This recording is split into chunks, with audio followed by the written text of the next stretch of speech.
Hinawag ng Diyos matang sa iyang Diyos no, nagbala ang Espiritu, ang pagbalaan kanimo. Dawatan tigaman sa cross sa imong agtang, o sa imong adukan. Dawatan tigaman sa cross sa imong agtang, o sa imong adukan.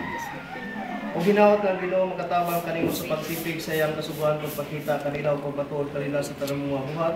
Aron mahimong sarahan mga pabilin sa simbahan sa Diyos. Ang santos nga timaan, mailhanan sa anak ni Kristo, ay ikaw lang pagdahil pagtuwang Kristo ang gilansan sa cross, ubos sa magbisog, ubos sa bandila batok sa sala sa kalibutan, o sa mga panulay, o sa pagpadali si patudano ng sundalo galagad ni Kristo hangtod sa katapusan sa imong kinabuhi, pagpasaan sa iyang krus sa mga pagpabos sa ipakita sa atong Ginoong Kristo. Nangaliw po kami kanimo Ginong Dios nga puno sa kaluoy dumbon mo ang among pag-ampog dawaton mo kining malagad pinagi sa timaan sa ilang mahimiyang krus. Katagalog ta siya umulungtan gaberto pinagi sa pagsunod sa imong kasubuan siya utamay mo sarang. Ano rang ganti sa imong katapusan kaluoy pinagi kay Kristo nga atong Ginoo.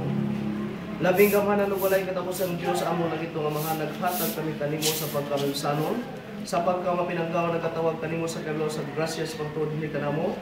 Palambuak kini kay bulog matuod kini nga pagtuod ni kanamo kanunay. Ihata ang balang espiritu ni nga bata. Ihata ang balang espiritu ni nga bata. Nga sila matawa pag-usab mahimong sumusunod sa walay katapusan kaluwasan.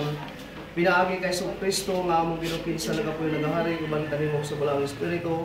Usa ka Dios karunong hangtod sa kahangturan. Amen. Amen.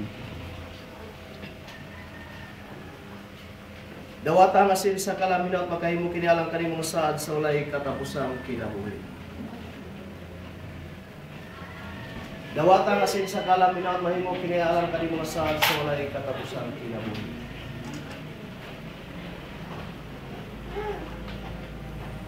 Magampo kita o Dios nga